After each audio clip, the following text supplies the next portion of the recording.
नमस्कार बच्चों, स्वागत है आप सभी का साइंस एनालिसिस यूट्यूब चैनल के इस प्लेटफॉर्म पर। तो बच्चों, आज हम लोग क्लास 10th के मोस्ट इम्पोर्टेंट पद्यांश को सॉल्व करने वाले हैं। जैसा कि आप लोग जानते हो, क्लास 10 हिंदी में गद्यांश और पद्यांश पूछे जाते हैं आपके बोर्ड एग्जाम में। 6 मार्क्स के टोटल 12 मार्क्स के आते हैं। ठीक है, तो आज की इस वीडियो में हम क्लास 10th के हिंदी का एक मोस्ट इम्पोर्टेंट पद्यांश सॉल्व करने वाले हैं। ठीक है, आज की इस वीडियो में हम जितना भी पढ़ेंगे सब मोस्ट इम्पोर्टेंट पढ़ेंगे। ठीक है, आज की इस वीडियो में हम सॉल्व करेंगे एक बहुत ही मोस्ट इम्पोर्टेंट पद्यांश। ठीक है, जो आपका चैप्टर नंबर 2 वन पथ पर नामक पाठ से लिया गया ये है। ठीक है, और अगर आप लोग देखोगे ये क्वेश्चन यानी कि ये पद्यांश आपके बोर्ड एग्जाम में 2019, 15, 14, 12 और 10 यानी कि लगातार ये पद्यांश आपके बोर्ड एग्जाम में पूछा जा रहा है।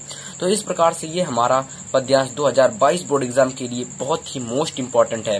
ठीक है, अगर आप लोग क्लास 10th में हो तो जल्दी से इस पद्यांश को आप लोग नोट कर लो, क्योंकि ये मोस्ट इम्पोर्टेंट पद्यांश है। ठीक है, और अगर आप लोग इसी प्रकार से मोस्ट इम्पोर्टेंट पद्यांश की वीडियोस देखना चाहते हो, ठीक है, तो जल्दी से इस वीडियो को लाइक कर दो। ठीक है, आज की इस वीडियो में हम लोग इस पद्यांश का सबसे पहले हिंदी समझेंगे। इस पद्यांश की सबसे पहले हिंदी समझेंगे और इस प्रकार से मैं हिंदी बताऊंगा कि पूरी हिंदी आपके दिमाग में समा जाएगी। ठीक है, बस जाएगी, फिर जिंदगी में कभी नहीं भूलोगे।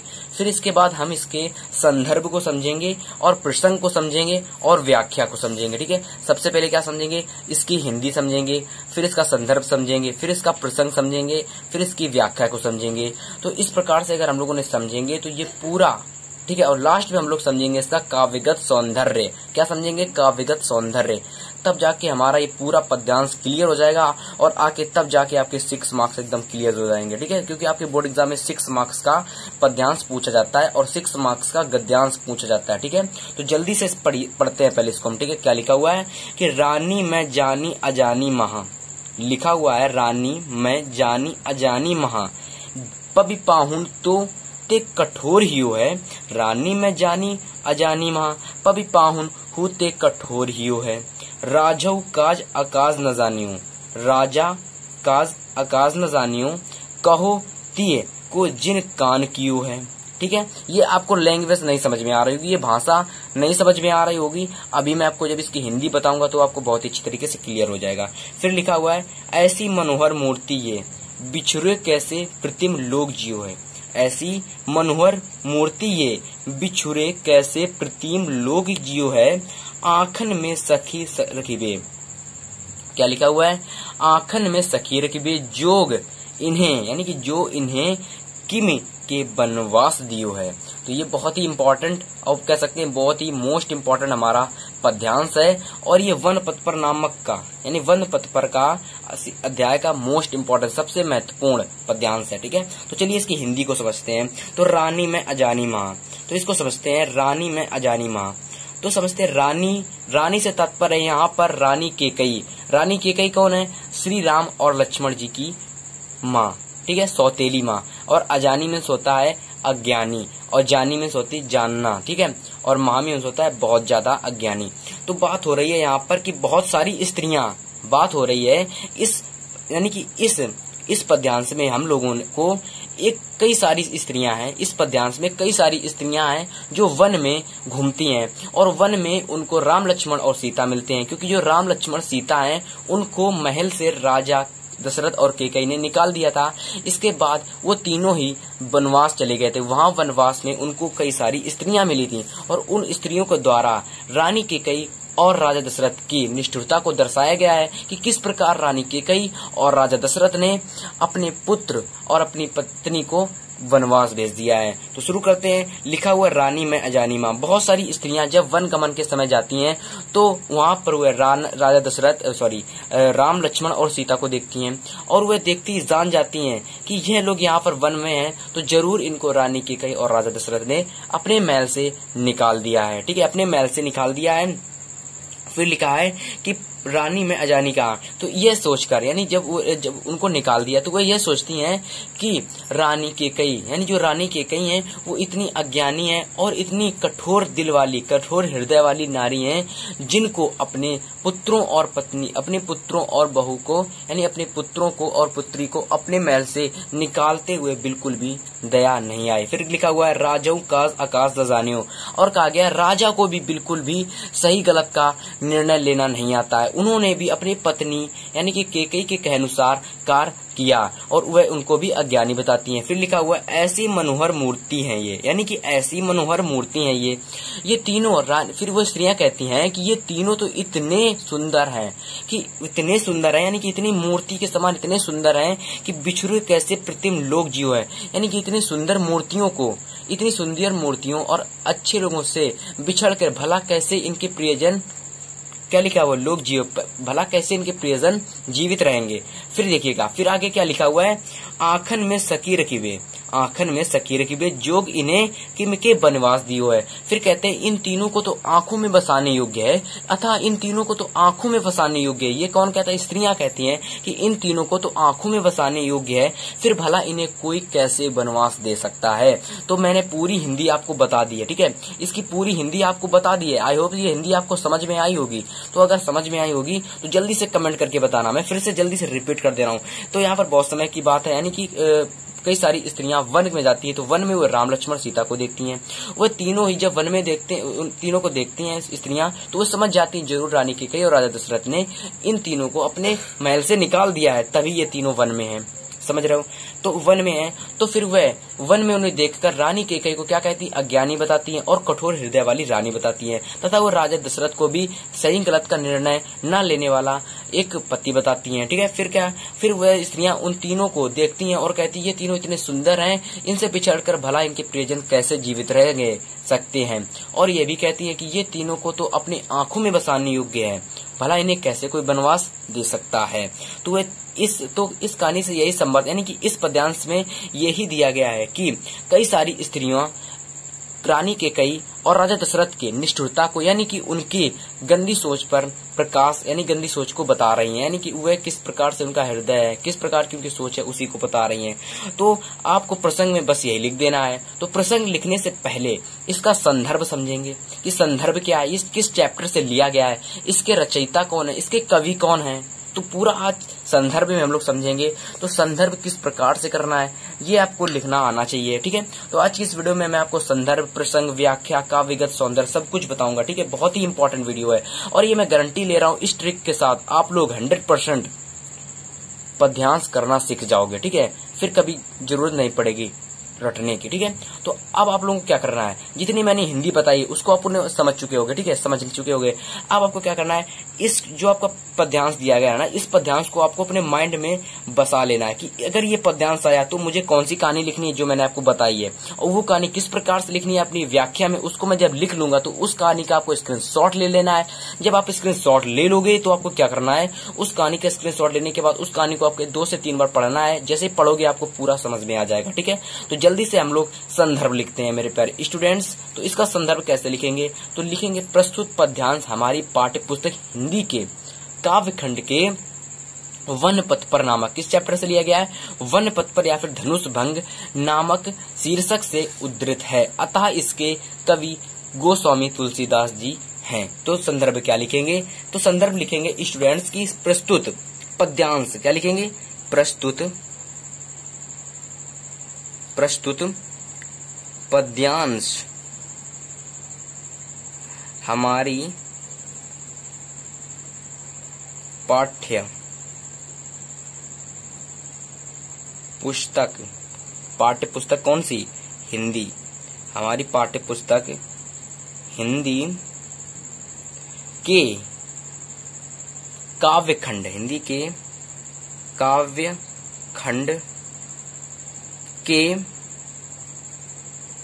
काव्य खंड के किस चैप्टर से, काव्य खंड के वन पथ पर नामक या फिर धनुष भंग। तो मैं यहाँ लिख दे रहा हूँ कौन सा चैप्टर आपका, धनुष भंग। कौन सा चैप्टर है, धनुष भंग, या फिर वन पथ पर लिख सकते हो। तो मैं लिख रहा हूँ वन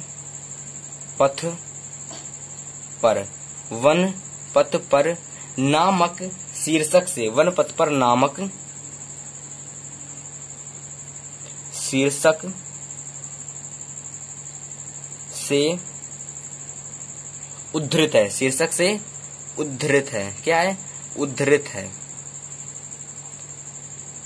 अतः इसके लेखक, अतः इसके कवि, अतः इसके कवि गोस्वामी तुलसीदास जी हैं। कौन है, गोस्वामी तुलसीदास जी। कौन है? गोस्वामी तुलसीदास जी। ठीक है, गोस्वामी तुलसीदास जी है। कौन है? तो गोस्वामी तुलसीदास जी। ठीक है, क्या लिखेंगे? है। तो क्या मैंने लिखा? इसका संदर्भ लिखा हुआ है कि प्रस्तुत पद्यांश हमारी पाठ्य पुस्तक। अब यहाँ पर आपको क्या करना, इस प्रकार से कर देना, प्रस्तुत पद्यांश हमारी पाठ्य पुस्तक हिंदी। यहाँ पर आपको इसको ऐसे करना है, प्रस्तुत पद्यांश हमारी पाठ्य पुस्तक हिंदी के काव्य खंड के वन पथ पर नामक शीर्षक से उद्धृत है, अतः इसके कवि गोस्वामी तुलसीदास जी हैं। पद्यांश संदर्भ एकदम क्लियर हो जाए। अगर आप लोग इस प्रकार का संदर्भ लिख के आते हो बोर्ड एग्जाम में, तो आपको संदर्भ लिखने का 1 मार्क्स मिलता है। तो वो आपसे कोई छीन नहीं सकता कि इस प्रकार का अगर आपने संदर्भ लिखा तो मैं गारंटी ले रहा हूं आपका 2 में 2 मार्क्स 1 मार्क्स तो आपको मिल ही जाएगा इतना लिखने के बाद। प्रस्तुत पद्यांश हमारी पाठ्य पुस्तक हिंदी के काव्य खंड के वन पथ पर नामक शीर्षक से उद्धृत है, अतः इसके कवि गोस्वामी तुलसीदास जी हैं। तो अब आपको क्या करना है, संदर्भ लिख गया तो मैंने जो पद, अब आपको क्या करना है, प्रसंग लिखना है। इसका प्रसंग कैसे लिखेंगे? जैसे मैंने आपको बताया इसका प्रसंग, इसका कैलकुलेशन क्या मैंने आपको बताया था कि इस पद्यांश में रानी केकई तथा राजा दशरथ की निष्ठुरता को किसके द्वारा दर्शाया गया है? स्त्रियों के द्वारा दर्शाया गया है। ठीक है, तो क्या लिखेंगे हम लोग? तो हम लोग सिंपल सा लिखेंगे कि इस पद्यांश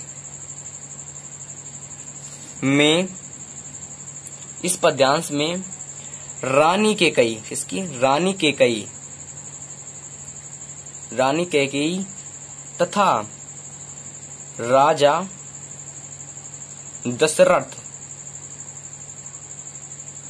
दशरथ की निष्ठुरता, किसको? निष्ठुरता को ग्रामीण स्त्रियों द्वारा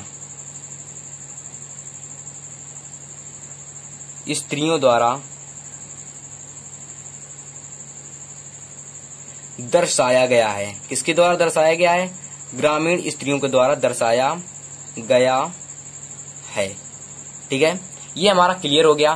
प्रसंग हमारा बिल्कुल क्लियर हो गया, संदर्भ क्लियर हुआ, प्रसंग एकदम क्लियर हो गया, और दोनों ही आपको मिलकर 1 मार्क्स देंगे। दोनों ही मिलकर आपको 1 मार्क्स देंगे। तो 2 मार्क्स हमारे क्लियर हो गए एकदम, यानी कि 2 मार्क्स हमारे एकदम रेडी, यानी कि 2 मार्क्स हमारे एकदम क्लियर हो गए। तो मैंने सबसे पहले आपको संदर्भ बताया, सबसे पहले इसकी हिंदी बताई, फिर मैंने आपको इसका संदर्भ बताया, फिर मैंने आपको इसका प्रसंग बताया। तो अब हम इसको बताएंगे आपकी व्याख्या। हालांकि मैं व्याख्या बता चुका हूं, लेकिन जिस प्रकार से व्याख्या लिखनी है उसको मैं आपको बताऊंगा।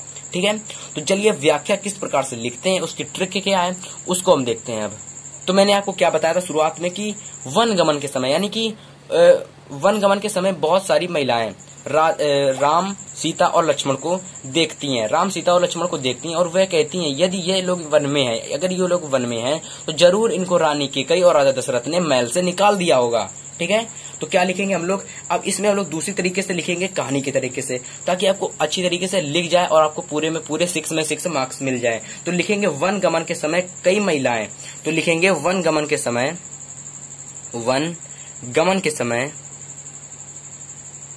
कई सारी महिलाएं, यानी कि कई सारी महिलाएं, यानी कि वन गमन के समय कई सारी महिलाएं जब राम सीता और लक्ष्मण को देखती हैं, जब राम सीता और लक्ष्मण को देखती हैं, किसको? लक्ष्मण को देखती हैं, तो वह कहती हैं कि जरूर इनको राजा दशरथ और रानी केकई ने अपने महल से निकाल दिया होगा। देखती हैं तो वह कहती हैं, लक्ष्मण को देखती हैं तो वह यह कहती हैं कि तो वह समझ जाती हैं, क्या लिखेंगे? समझ जाती हैं कि जरूर इन तीनों को, यानी कि इन तीनों को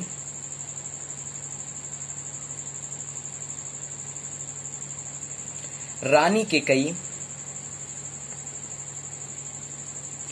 केकई तथा राजा दशरथ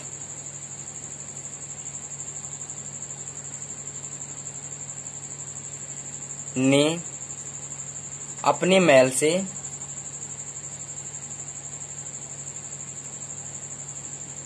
से निकाल दिया है।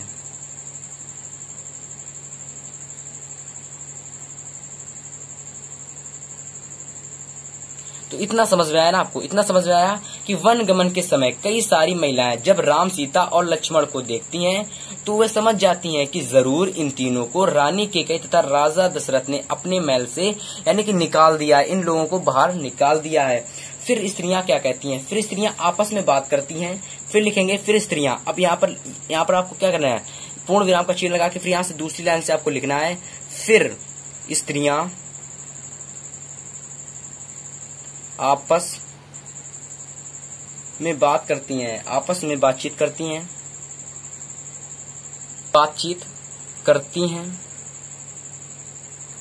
यानी कि आपस में कई सारी महिलाएं जब बातचीत करती हैं, स्त्रियां बातचीत करती हैं कि रानी केकई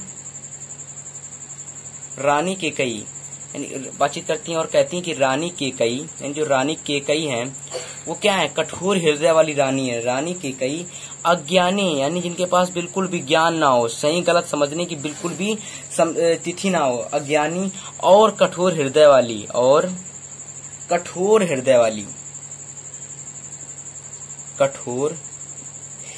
वाली नारी बताती हैं, कठोर हृदय वाली नारी बताती हैं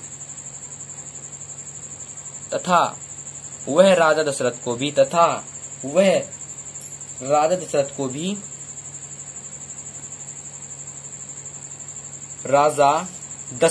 क्या कहती हैं? अज्ञानी बताती हैं, जिनको सही और गलत समझने का बिल्कुल भी समझ नहीं है, जो अपनी पत्नी के कहे अनुसार कार्य करते हैं। तथा वह राजा दशरथ को भी अज्ञानी बोलती हैं, अज्ञानी कहती हैं, जिन्हें सही तथा गलत का निर्णय लेने का बिल्कुल भी ज्ञान नहीं है। निर्णय लेने का बिल्कुल भी ज्ञान नहीं है। क्या है? बिल्कुल भी ज्ञान नहीं है। ठीक है, ज्ञान नहीं है। तो जब क्या कहते हैं नारी को, वो क्या कहती हैं, यानी कि वह जो स्त्रियां होती हैं वो रानी को क्या कहती हैं? एक अज्ञानी कहती हैं और कठोर हृदय वाली रानी बताती हैं राजा दशरथ को सही तथा गलत निर्णय न लेने वाले और अपनी पत्नी के कहे अनुसार कार्य करने वाला क्या बोलती हैं?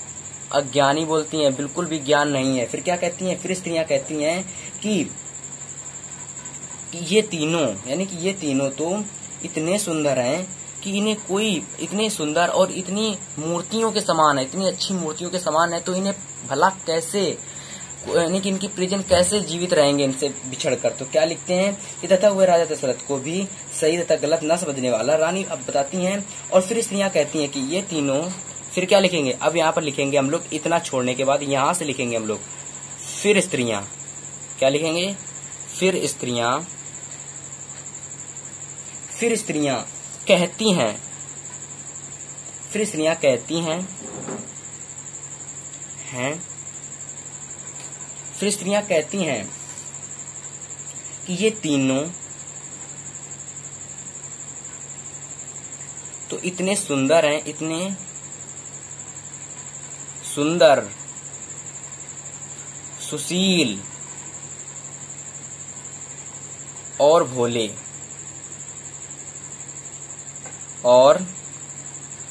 हैं। कैसे हैं? भोले हैं।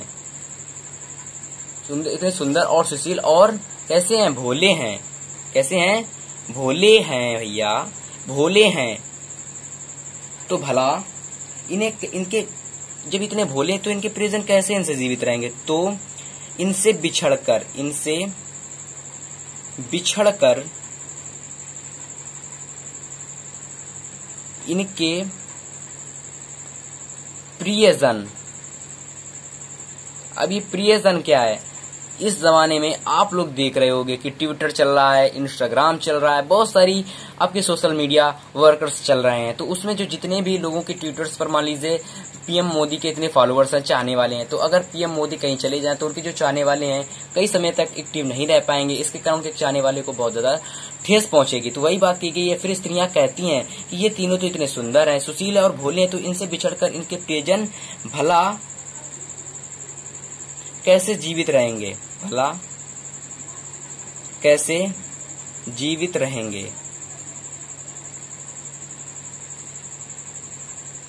भला कैसे जीवित रहेंगे?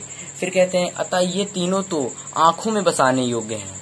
तथा स्त्रियां ये भी कहती हैं अतः ये तीनों इतने सुंदर हैं, इतने सुंदर हैं कि इन्हें आंखों में आंखों में बसाने योग्य हैं। कहाँ बसाने योग्य हैं? आंखों में बसाने योग्य हैं, योग्य हैं। कैसे आंखों में बसाने योग्य हैं? तो भला इन्हें कोई कैसे वनवास दे सकता है? बस खत्म। तो भला इन्हें कोई कैसे वनवास दे सकता है? वनवास दे सकता है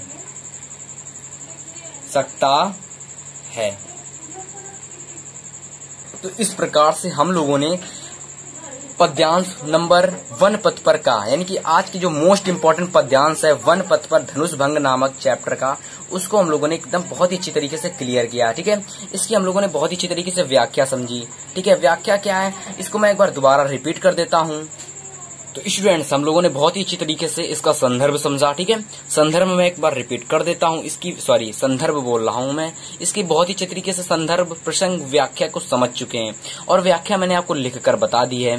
ठीक है, तो एक बार रिपीट कर दे रहा हूँ व्याख्या को ताकि और अच्छी तरीके से आपको ये व्याख्या समझ में आए। ठीक है, तो एक बार व्याख्या देख लेते हैं कि व्याख्या आखिर में क्या है, यानी कि क्या भी लिखाई मैंने। तो व्याख्या जो भी लिखाई है वो आपको समझ में आ गई होगी। तो फिर से पढ़ते हैं। लिखा हुआ है वन गमन के समय कई सारी महिलाएं जब राम, सीता और लक्ष्मण को देखती हैं तो वह समझ जाती हैं कि जरूर इन तीनों को रानी कैकेयी तथा राजा दशरथ ने अपने महल से निकाल दिया है। फिर स्त्रियां आपस में बातचीत करती हैं और कहती हैं कि रानी कैकेयी, और आपस में बातचीत करके कहती हैं कि रानी कैकेयी एक अज्ञानी और कठोर हृदय वाली नारी बताती हैं। क्या कहती हैं? एक रानी, यानी जो रानी कैकेयी हैं वो इतनी कठोर और एक इतनी अज्ञानी है कि अपने पुत्रों को ही वनवास भेज दिया। अपने पुत्रों को ही वनवास कहने का मतलब अपने पुत्रों को ही जंगल में रहने के लिए भेज दिया। तथा वह राजा दशरथ को भी अज्ञानी कहती हैं, जिन्हें सही तथा गलत का निर्णय लेने का भी बिल्कुल अंदाजा व बिल्कुल भी रुतबा नहीं है, जो अपनी पत्नी के कह के अनुसार कार्य कर लेने वाला पति बताती हैं। ठीक है, फिर मैंने क्या लिखाया? फिर मैंने लिखाया कि फिर स्त्रियां कहती हैं, यानी कि फिर स्त्रियां आपस में बात करती हैं और कहती हैं कि ये तीनों तो इतने सुंदर, सुशील और भोले हैं, तो इनसे पिछड़कर भला इनके प्रियजन इनसे कैसे जीवित रह पाएंगे। फिर आखिर में क्या लिखा मैंने कि अतः ये तीनों तो इतने सुंदर हैं कि आंखों में बसाने योग्य हैं, तो भला इन्हें कोई कैसे वनवास भेज सकता है, अर्थात इन्हें कोई कैसे जंगल में रहने के लिए भेज सकता है। ठीक है, तो कितना इजी और कितना अच्छी तरीके से मैंने आपको ये व्याख्या बताई। बुक्स में और आपकी नोट्स में, क्वेश्चन बैंक में, सब में अलग ये व्याख्या है, लेकिन ये जो मैंने बताई है ये मैंने अपने खुद से अच्छी तरीके से आपको समझ में आए इसलिए मैंने ये बताई है। तो अगर आपको ये व्याख्या समझ में आई होगी और ये संदर्भ सब कुछ अगर आप लोगों ने देखा है, अगर वीडियो पसंद आई हो, तो अब आपको क्या करना है? अब आपको सिंपल सा वीडियो को लाइक कर देना है। सिंपल से वीडियो को लाइक कर देना है। क्या करना है? वीडियो को लाइक कर देना है और इस वीडियो को आपको 100 फ्रेंड्स के पास, अपने 100 फ्रेंड्स के पास शेयर कर देना है। सभी लोग मिलकर अपने फ्रेंड्स के साथ इस वीडियो को शेयर करेंगे और इस वीडियो को शेयर करने के बाद आपको वीडियो को सब्सक्राइब, यानी चैनल को सब्सक्राइब भी कर लेना है, ताकि हर वीडियो, ताकि हर इंपॉर्टेंट क्वेश्चन, हर VVIMP क्वेश्चन जब मैं कोई डालूं तो आप तक उसकी क्या है, नोटिफिकेशन पहुंच सके। क्या पहुंच सके, नोटिफिकेशन। इसलिए चैनल को सब्सक्राइब कर लेना है, ठीक है, मोस्ट इंपॉर्टेंट क्वेश्चन और VVIMP क्वेश्चनों के लिए, क्योंकि मैं